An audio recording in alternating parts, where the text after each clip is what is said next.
Este es un cuento de J. Anthony. Bienvenidos.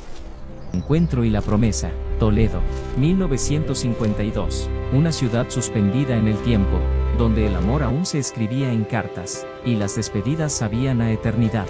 Isabela Montoro caminaba por las calles al amanecer, con la mirada fija en el horizonte, traía sobre los hombros el peso de un sueño, y en las manos, una esperanza que el tiempo insistía en robar.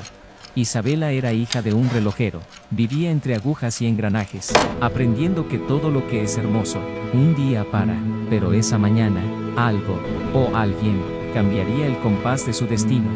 Fue cuando lo vio por primera vez, Alejandro de la Vega, el joven heredero de la casa de Olivares, traje de lino claro, mirada de quien ya nació sabiendo perder. No sonrió, solo la miró, y esa mirada fue suficiente para romper el silencio entre dos mundos. Isabela, señor, dejó caer esto, era un pañuelo, sencillo, blanco. Por casualidad, el comienzo de todo. Alejandro, gracias, señorita, no me imaginaba que algo tan pequeño pudiera hacerme parar.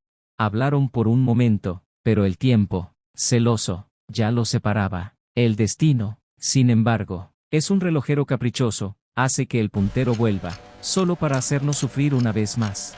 Días después, Alejandro regresó a la tienda de relojes del padre de Isabela, no porque necesitase reparación, pero por buscar algo que el corazón no sabía nombrar. Empezó a frecuentar el lugar, siempre los jueves, siempre con el mismo pretexto, un reloj roto, pero lo que realmente se rompió era el tiempo, porque cada vez que la veía, el mundo parecía detenerse.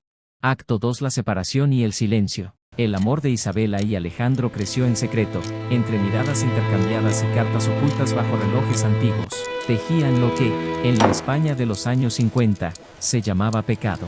Era hija de un artesano, él, heredero de una familia que había jurado nunca mezclarse con el pueblo, pero cuando el amor decide nacer, ni siquiera el orgullo de los hombres es capaz de detenerlo. Isabela, leyendo, querida Isabela, el tiempo es cruel para mí. Mi padre quiere que me vaya a Madrid al amanecer, pero lo juro por el cielo, algún día volveré, y será para buscarte. Guardó la carta cerca de su pecho, como quien guarda su propio corazón, pero promesas, cuando hechas con voz temblorosa, el viento suele llevar. Alejandro se fue, Isabela se quedó, y la ciudad de Toledo se llenó de silencios. Durante meses, ella esperó, las cartas cesaron, el reloj de la tienda se rompió, el padre se enfermó. Isabela aprendió que, a veces, amar es seguir esperando incluso cuando ya no hay nadie viniendo.